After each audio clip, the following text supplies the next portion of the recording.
there, YouTube friends, and welcome back to the Millionaire House, my favorite time of year. And so today I'm going to show you step by step how I achieved the mantle look this year.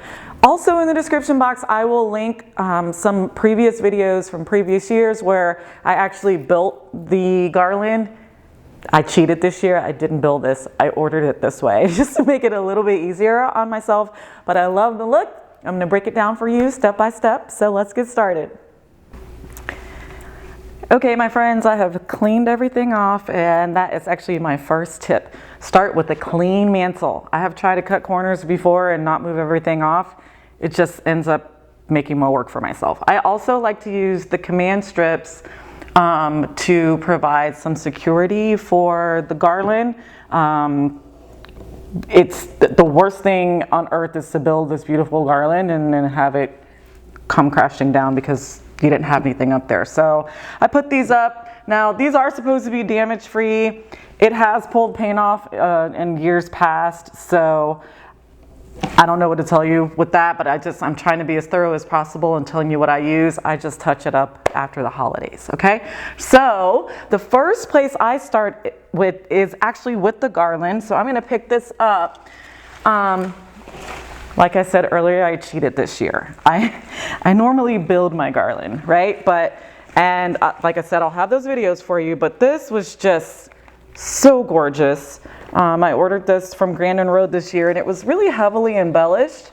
And so I didn't need to do anything to it, and I really didn't have the time. So what I do is add some of the floral stems to the piece to secure it to the command strip, to give myself some extra security. And in this instance, this one's really thick.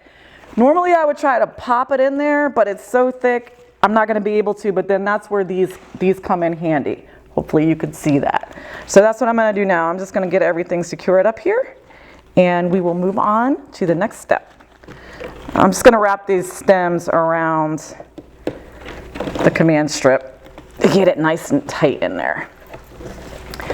Back when I first started doing this, I do this professionally, mostly for corporate accounts anymore, but every now and again I'll do it for residents. But in one of my first, I like the corporate stores because I can do things on a more grand scale, which is what brings me joy. And I didn't secure the garland. I was working in the lobby of a store, and boy, it came crashing down, and it was not fun. So, you know, it's like one of those steps that are the most tedious, but really the most important. And I don't want this to really fall forward. I want it to kind of sit up on top this year. So once I'm done getting everything secure, I'll go back and the one thing with these garlands, they're very stiff, but you do have to play with them a little and shape them to get them to look the way that you want them to look. So, but I don't do that until I have everything up and ready to go. All right.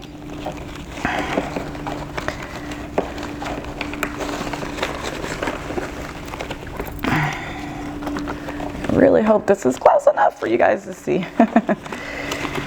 Okay. Got my garland secure, and so now I'm just going to take a step back, make sure it's centered. Like you can see, this part's fallen down a little bit. That's okay. I'll go back and fix it, but I want to make sure it's centered correctly first, and it is. So now I can fix this part. So now I'm just going to shape this up. Let me check my camera here. Zoom out a little bit so you guys can watch me shape it up. And so I'm just bringing the different parts of the color. This has so many beautiful colors. These burgundies this year really got me. And I like this line in particular because it pulls in some of the spring like blues and mixes it in so well with the browns and the burnt oranges and the neutrals. It just gorgeous piece, gorgeous, gorgeous piece. There's some gold up there. Okay, so that's done, you guys. See how easy that is? So the next part for me is going to be Anchoring the sides. You can get super creative with how you do this. I normally will put candles and, you know, things that flicker. I like flickering lights. I like candles, but you could do vertical signs, you could do family mementos, you could do anything creative. So the idea here is just for me to show you what I do. And so I am going to put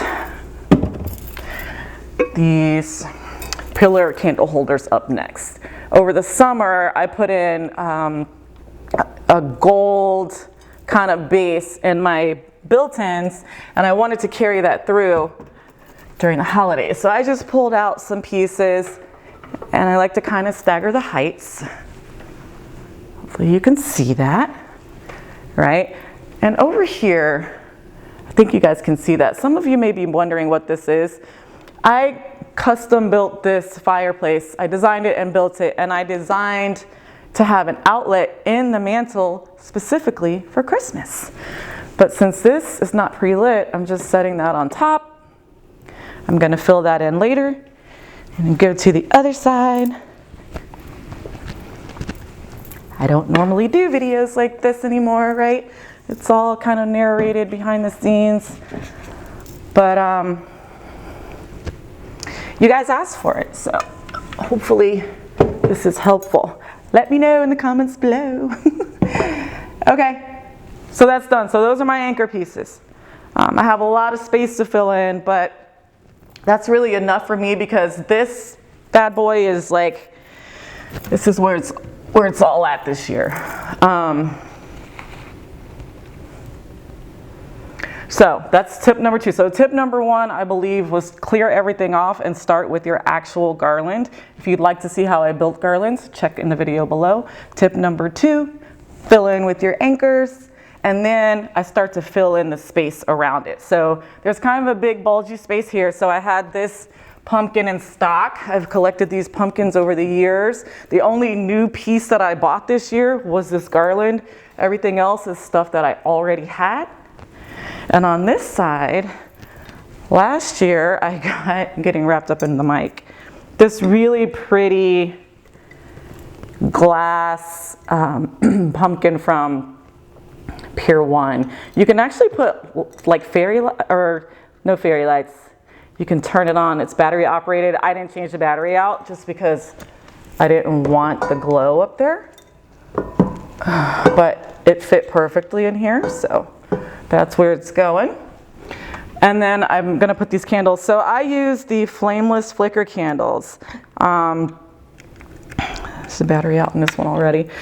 It's always funny to me when people leave comments on YouTube saying that I shouldn't use the candles. These look so real that no one really realizes that they're flameless, but they are. I need to switch out the battery in this one though, but it'll go here. And then I'll put the other ones over here. Easy peasy lemon squeezy, as the girl twin says, right? So now, really, you could stop here if you wanted to, right? It's beautiful, it makes a statement.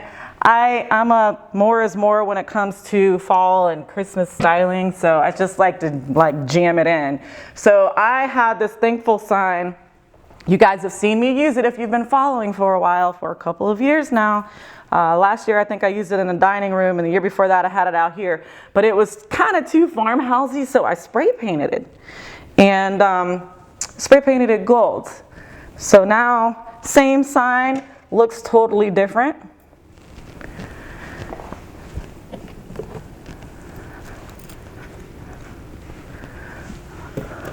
Giving myself a little more, a little more height back here, just with the prop helper. And then I'm going to place this like so. Now, of course, the hubs doesn't like that it comes up over the TV a little bit, but I told him that he could just maybe deal with it for a few weeks because that's really all it is going to be up here. So I'm going to take a step back now and make sure that's centered. And that's it, guys. So easy, right? Look at that, just beautiful. So I hope this gave you some ideas. I will build one for Christmas. I already have the design in the head. It's gonna be amazing.